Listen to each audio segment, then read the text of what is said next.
Hello and welcome to my channel. This is going to be another landscape in pastel, but this time it's going to be more like a cloudy sunset. So let's see how it was done. This is the paper I'm going to be working on. It's about 6 times 14 inches in size, just regular paper, but it's been primed with clear gesso to give it a little bit of tooth to work with, which is what you need when you want to work with pastel. Anyway, the pastels I'm going to use Kohinoor soft pastels and pastel pencils and Master Touch woodless pastel pencils, so a couple of different brands. So I started by laying down some of these light beige tones with a touch of pink here at the bottom. Those light tones are going to be down there closer to the horizon. I don't really need to do a more detailed sketch. I'm just going to block in the scene in this first stage by laying down some of these lighter beige colors at the bottom and then some bluish tones at the top.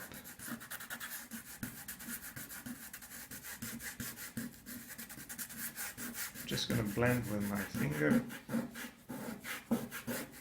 to blend that thoroughly. And like I said, I put in a touch of pink to have some pinkish tones in there as well, and a touch of white as well to make it a little bit lighter.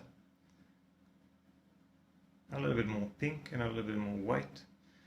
At this point I'm just sort of playing around with colors to see what I can come up with. At the top I'm going to have a bit more of a bluish tone, so I'm just going to use this light blue pastel.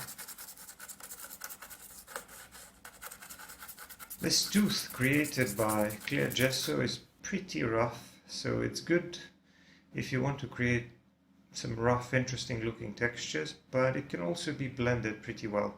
But in order for it to be blended, you need to have a sufficient amount of material. So you need to put down enough of the pastel so that you can move the dust around. And normally what you want to do is you want to blend with your finger when it comes to these larger areas. Now I felt like I wanted to modify the color of the sky just a little bit, so I introduced a little bit of this light ultramarine pastel and a touch of white pastel pencil, because at one point I felt that there is a chance that it might be a little bit too dark. I wanted it a little bit lighter, so I went over the top part with a little bit of the white pastel pencil, and then once I had enough of the pastel dust on the paper, I started blending. Now in one of my previous videos what I did was to block in the scene first and then apply the clear gesso and then work out the details on top of that. I can't really tell you why I didn't do that here. Maybe that would have been a better approach. Not really sure, but anyway, I worked immediately on a paper primed with clear gesso. That's what I started with. And when you do that, there is that tooth grabs onto the pastel. It grinds the pastel a little bit more. So there's going to be a little bit more residue to work with. And that's also going to make some of the blending process maybe a little bit more difficult, because in some stages there will be a little bit of muddying and a little bit too much residue. Now here in the middle, around the sun, around the setting sun, I want some warmer tones. So I used a couple of yellows, and in the middle I want a brighter tone, something that's closer to white. Now I'm going to blend over that a little bit,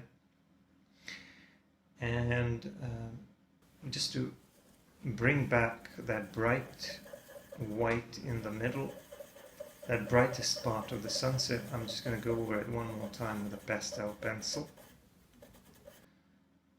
so that I could work out the shape a little bit better so that it looks more like an actual circle.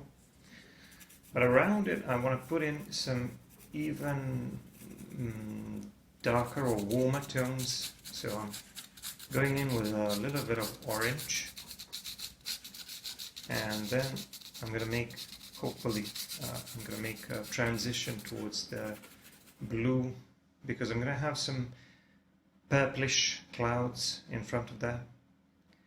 But here at the bottom and in the middle, again, I'm going in with that light beige, which is going to be a transition between that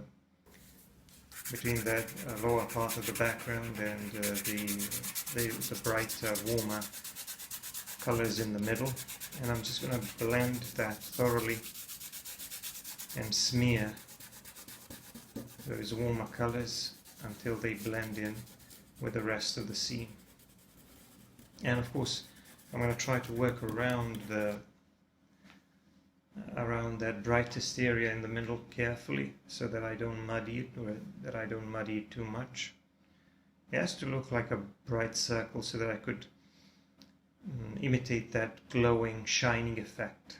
And it has to be a little bit brighter. There has to be an area of slightly brighter color around it so that it looks like it's actually shining. I can add a touch of white around it as well.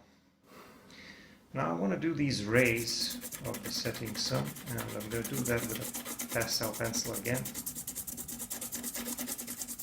I'm going to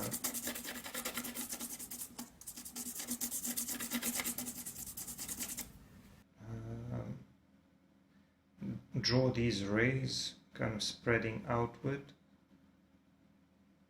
originating from the sun. And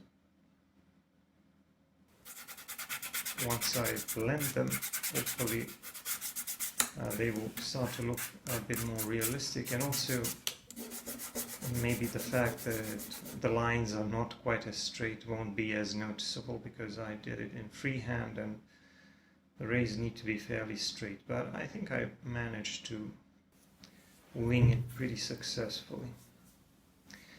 Now once that is done, I've pretty much blocked in all of the main colors, at least here in the sky. And now I'm going to start drawing some clouds. So it's going to be a cloudy sunset, and I'm going to have some slightly darker scattered clouds in front of that sunset. They're mostly going to be of bluish and purplish color. And for blending, when I can't use my finger because some of the shapes are too small, I can use a piece of this spongy material that mouse pads are made of. So I find that this is a pretty good blending tool because it works almost as good as, or almost as well as your finger. The texture of your skin is actually a great blending tool. And this spongy material tends to blend almost as well. But I find that it blends better when I pull it in a single direction rather than going back and forth. Even though sometimes I have to do that. But you can see that I came up with some pretty natural looking clouds. Now to make this even more realistic, I'm going to throw in a few lighter details with this light beige pastel pencil around some of the edges of the clouds which are facing the light source. I want to make it look like some parts of those clouds are catching a little bit of the warmer light from the sun. And of course, I'm going to draw a lot more clouds here in the middle and then stretching out on both sides. So I'm going to start with this, what is this? This is like an ultramarine type of color, and then add a little bit more of a purplish tone to it. And then at the bottom, where the colors are warmest, I'm going to switch to something that's a little bit closer to magenta. Here in this part of the scene, where I already put in a couple of layers and did quite a bit of blending, What worries me a little bit is the fact that this part is already a little bit saturated with pastel dust, and that can cause a little bit of muddying and modify the tones so that the colors are a little bit more yellowish or greenish than I want them to be. But hopefully I'll be able to neutralize that using this magenta. And I'm also hoping that the tooth from the clear gesso will make it just a little bit easier for me to layer, to put in a few more layers without having to resort to fixing or using a fixative in between the layers, which in my opinion is not really an ideal solution, and it doesn't work that great because it's very difficult to fix pastel. It's easy to blend it, but it's difficult to fix it. Anyway, now I'm going to do some more blending with this tool that I used previously, that spongy material that mouse pads are made of. And I'm just going to dab on this a little bit, refining some of the edges of these clouds and trying to come up with some natural looking shapes. In those areas which are a little bit larger and where I can use my finger, I'm going to use my finger because it's easier and it blends more thoroughly. But in the smaller areas, I'm going to use this spongy material for blending. Now in some of these areas where some of the clouds became a little bit too greenish because of the muddying with that yellow color or those yellowish undertones, I simply put a little bit of magenta on top, and hopefully that made it a little bit better. One part of my footage is going to be a little bit blurry, as you can see. That's because my camera went out of focus for a period of the drawing process. There's nothing I can do about it now, but I think you can pretty much follow what I'm doing right now. I'm refining the shapes and adding a few touches of color here and there, and doing a little bit more blending where needed, refining the shapes of some of those clouds in the middle. Like I said, the camera went slightly out of focus, and it's going to be a little bit blurry. I added a touch of pink on both sides, and then a touch of I also added a touch of red, reddish pastel, to create some even warmer reddish tones around the setting sun. And I thought that was a nice touch because it really enhanced that glowing effect of that warm light. Here at the bottom I added some distant hills or mountains which appear bluish because they're far away, and I'm trying to imitate the atmospheric effect. And then at the bottom I started adding a little bit of green because I'm going to have some trees in the foreground, or rather on the horizon at the bottom of the scene. And then I did some blending with my finger to make sure that that layer is in.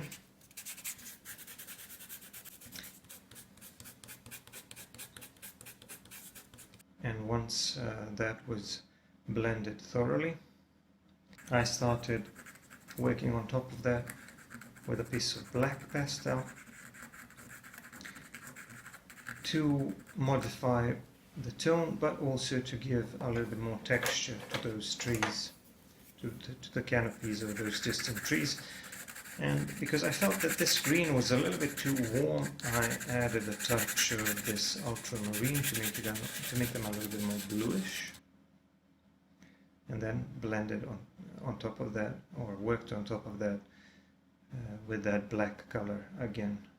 So with the black pencil I worked mostly in short circular marks, trying to create some random texture that kind of looks like foliage, but also trying to divide this group of trees or mass of trees into some lighter and darker shapes, so that it looks more like a group of smaller shapes rather than a single shape. I didn't really need to spend too much time working on that, just a few suggestions of details here and there. And then in the final stage I did a bit of refining here at the bottom with these lower clouds. I added a touch more of the magenta and did a little bit more blending. And I also finished these corners where the paper was secured with a tape. Finally, I signed the drawing with the white pastel at the bottom in the lower right corner, and that's it. That's the finished drawing. I have a few more pastel landscapes and pastel drawings on my channel, so you might want to check out some of my other videos. Let me know what you think in the comments. For longer videos and more content, check out my Patreon. Thanks for watching, and bye for now.